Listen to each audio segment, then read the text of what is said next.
sa tao. Para pagkatapos ng harvest, makikita nyo doon, uy, tumubo ako ng ganong kalaki.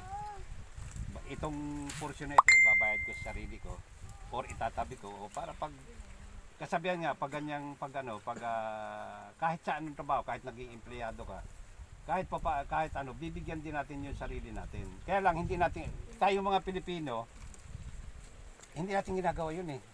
Kahit ako eh. Hindi naman sa siyempre nag-OFW ako. Inuna ko yung yabang. Luho. Yung yabang. Totoo yun. Bakit natin yung realidad. Mayabang tayo pag may tira tayo. Oo, totoo yan. Hindi naman sa nung dito. Ay, ang daming alak na naubos sila. Oo, talagang nauna yung yabang kaya kahit hindi ako nakainom.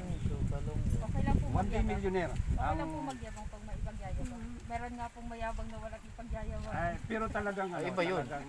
Iba yun. Yun ang medyo natin. Ito kinikwento ko sa inyo at kayo yung mga bata pa Apo.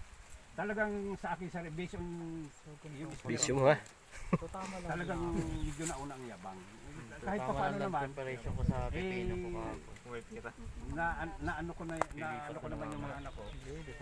Pero inuuna ko pa rin kilala.